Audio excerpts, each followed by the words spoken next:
Hey everyone, I'm Mine, and this is set number 71736, the Boulder Blaster from LEGO Ninjago Legacy. This set contains 449 pieces, 4 minifigures, and retails for $39.99 in the US. This is a brand new set for 2021, and it's a part of the Ninjago Legacy 10th anniversary line, because it's been 10 years of LEGO Ninjago. I was sent an early copy of this set by the LEGO group through the LEGO Ambassador Network, but all opinions expressed in this video are my own. Before I get started, I'd just like to ask you guys to please press like and subscribe if you're new. I'm reviewing all 5 brand new 2021 Ninjago sets as well as some other cool stuff, so by subbing to the channel you won't miss it. And then likes and comments and everything really help support me and help the channel grow. But with all that out of the way, let's take a look at this set. The original version of this set is one I always wanted but I never got the chance to get. I always was a fan of the Boulder Blaster, or as it's called in the show, the Rotojet, because in the show it actually had significant plot relevance. Unlike most sets, which only show up for an episode or two, this one actually had a couple episodes dedicated just to creating this thing. It was actually used throughout the show. So when a vehicle actually has significance like that, it's very, very cool to me, so that made me want the original version of this set. However, I just never got around to it in 2015, so I'm very happy that this was made so that I could get it now. So let's take a look at this build. It's got this big rotating cannon on the front, and we'll take a look at the play feature for that in a little bit. You have 2 small sets of wings right here, and then a huge set of wings back here. You have stickers on each of these wings, and this little fin just coming out right here, which is also stickered. You have some nice texture pieces there and there with some stickers on them. And as a whole, just looking at it from a distance like this, it is a quite pretty set. Looking at it from the side, you can see there is a little kickstand here that can be retracted back or forth when you're in flying mode, but if you want to have it flat, that helps support it on the ground, which I do really appreciate. And then it also has this handle back here for you to actually hold the set. Not every LEGO plane comes with something like this, but it is really cool how you can actually hold this and fly it around. It doesn't always look the best for display, right? Having it set down, having that big stick coming out of the end right there does look a little bit silly, but it is definitely good for play, and I think this definitely looks better than the original from what I've seen. You have some exposed technicals right here, which I've expressed many times before I'm not a huge fan of. However, there's no bright colors. There's no blue or red Technic pins, so honestly that doesn't bother me as much as it usually does because it's just gray and black, and that's the color scheme of this vehicle anyway.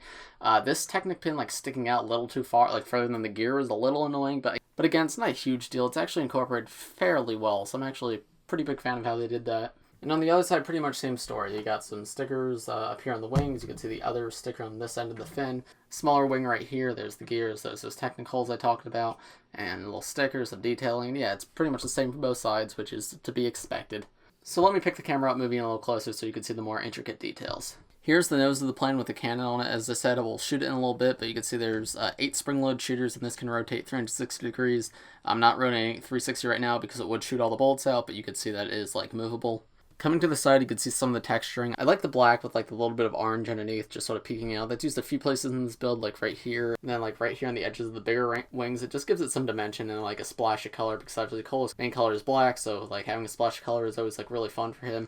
They got this nice little sticker right here, just adds some detailing. It's got some tally marks on it. There's those little pistol pieces I talked about to be used as exhausts. I think those work really well, and those are a part you usually don't see used in Ninjago, so that's cool to see that used.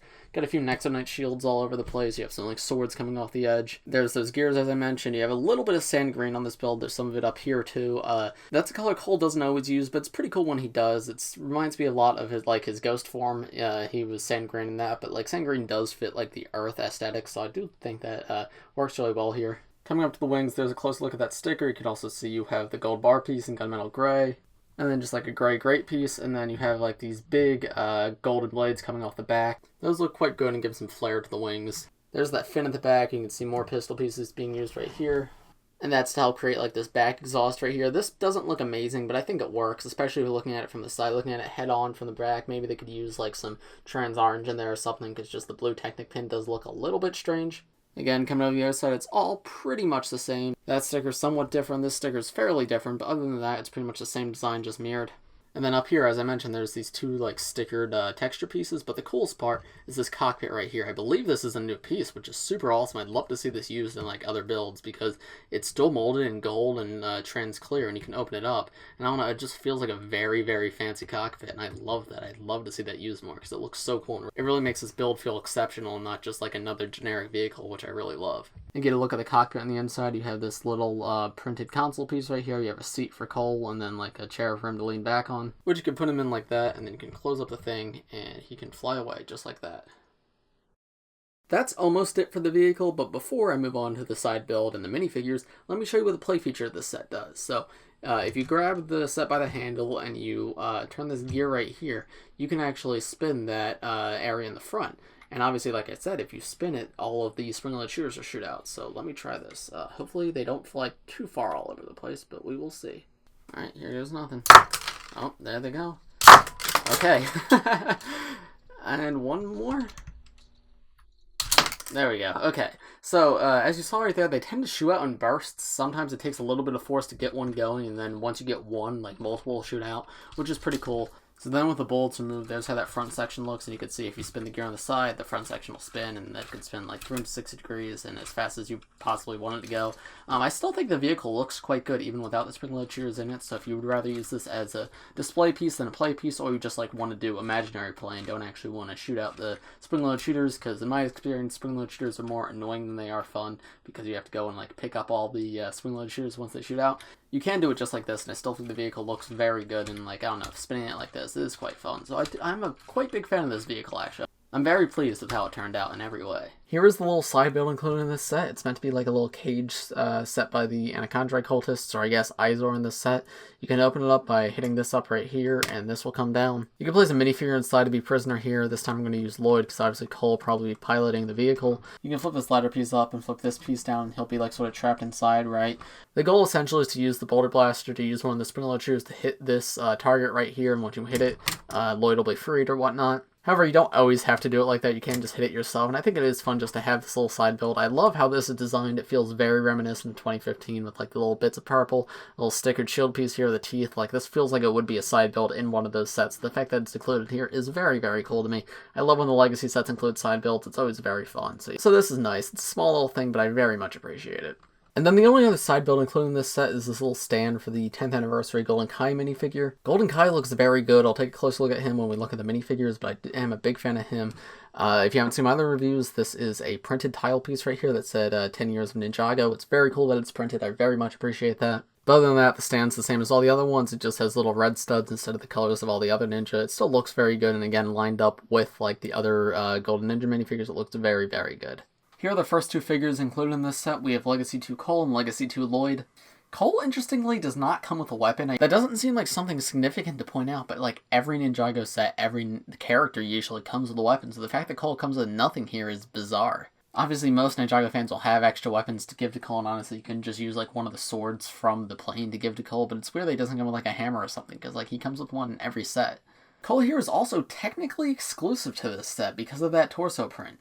If you didn't know, when the Legacy 2 ninja suits were introduced last year in winter 2020, there was actually a typo on these torsos. These little characters right here are the Ninjago alphabet, and these torsos say Master, M-A-S-T-E-R.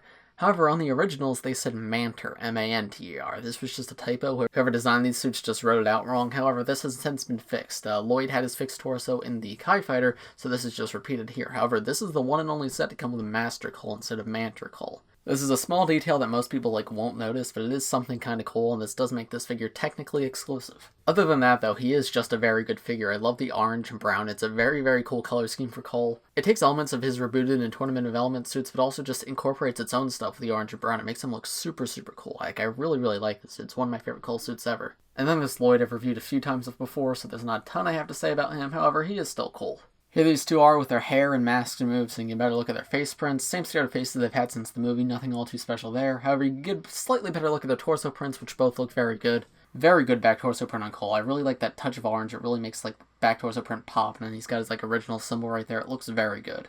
And then Lloyd looks good too. He's got a little dragon symbol and elements with both his tournament and rebooted suits. I do like that one. Next, here's the new Legacy Eyezor figure. I already reviewed this guy in the Tournament of Elements set, but I'll go over him again here. He's got that snake tattoo on his head, and he's got this angry expression. I do think that looks good. I think he's pretty well translated into Legacy. There's some elements of him that are very similar to the original. There's some elements of him that are very new. One of the big new things is those red legs. Those are similar to Chen. Chen had red legs, but the cultists always had purple, so that is interesting. However, it does really bother me that he comes in two sets, because originally he only came in one, and he is a named villain. I wish they had just done generic Anaconda cultists rather than named Eyezor, because you can only you only really need one of him. You can't really army build Eyezor, so it does kind of bother me that he comes in multiple sets. However, just judging him by himself, I do enjoy the figure. I like the mohawk, I like the little shark tooth necklace. He does look quite cool. There he is with accessories removed, so you can better look at that torso and leg print. There's that back torso print. I've expressed this before, but very, very good. I like that little, like, purple snake print with it, like, tongue sticking out. That's very cool. And then he's got, like, some glyphs around it, and then just, like, some buckles. It's a very cool design. Fits the whole, like, Anaconda cultist aesthetic. I really do like that. And then finally, here's the 10th anniversary Golden Kai minifigure. This guy is excellent. I love the bright red. I guess I kind of always imagined Golden Kai with dark red. And we have gotten a Golden Kai before, so he's not as exciting as, say, Cole or Jay. However, that bright red looks so good combined with the gold, like, in the printing and in the piece. Like, it's an excellent design. This is based on Kai's, like, Season 11 look in terms of the head and the armor, while the torso and legs match the rest of the, like, 10th anniversary golden suits. And he's very, very well done. You got that fire printing right there. You have, like, this little golden design that's very subtly printed right there. I'm not sure if you guys could see it if I shine it in the light correctly. Yeah, there you go. Now you can see it. You got a symbol right there. You've got, like, this golden belt down here, and then he's got the same, like, bronze belt leggings that all the other ninja have. Hood and armor removed, there's what he looks like. You better look at that torso printing, because he's got like a bit of like orangish gold underneath, which is pretty cool actually.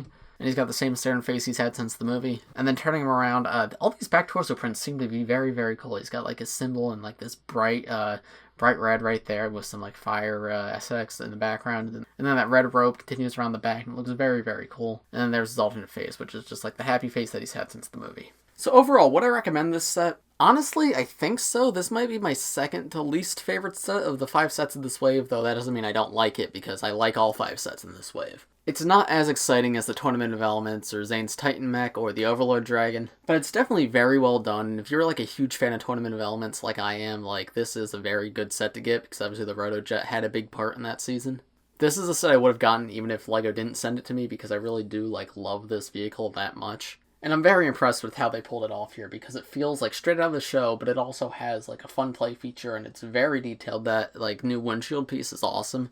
And yeah, it's just got like great texturing, a great color scheme. There's lots of like fun stickers. It does just look very good. Side build is fun. It feels very 2015, which is exactly what I would want it to do. I love when the Legacy sets include side builds, because I really like miss that kind of stuff. Figure selection is a bit weak, I'll admit. Legacy 2 Lloyd is super common, so he's just nothing. And Eyezor is cool, but he comes in the cheaper Tournament of Elements set, which I'm sure most people are getting anyway, so he's just like not that exciting, because they didn't introduce a new like Anaconda cultist for this wave, so you don't really need 2 Eyezors, because that doesn't make much sense, because he is a named character. So that is a bit unfortunate that he is like the bad guy included in the set. And Golden Kai is a good get, obviously. He's not my favorite of the gold suits, but he's also not my least favorite. And having, like, all the golden suits together looks super cool, so obviously this is a big, like, collection piece. So yeah, I do think he is, like, a good draw of this set. And then obviously Master Cole is exclusive, but you have to be, like, a super, super completionist if you do want, like, Master Cole rather than Banter Cole. Like, it's not a huge deal to like, one imaginary character on his torso, but it is something. Like, he is an exclusive figure, technically.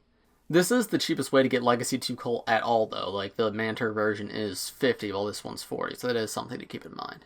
But as a whole, I'd say, like, if you're a fan of Tournament of Elements, or if you're even just, like, interested in this set at all, I don't think you'll be disappointed if you get it. Like, it's everything I could have wanted it to be, and a little bit more. However, it's not so exceptional that I'm like, hey, like, drop everything and get this. This is one of the best sets. It's well done, but it's nothing all too special. I'm happy to have it, but I understand if somebody else doesn't want it. But those are just my thoughts. Let me know what you guys think in the comments below. If you enjoyed this video, please press like and subscribe if you're new. I do LEGO and Ninjago videos like this every single day, so if you subscribe, you'll be the first to see them. And as I said at the beginning of this video, make sure to stay tuned to the channel, because I'm doing reviews of all 5 like brand new 2021 Ninjago Legacy 10th anniversary sets. Plus a lot of other like fun and new stuff too, so stay tuned for all that. But yeah, as for this video, I think I'm going to call it here. Thank you for watching everybody, and I'll see you in the next one. Bye!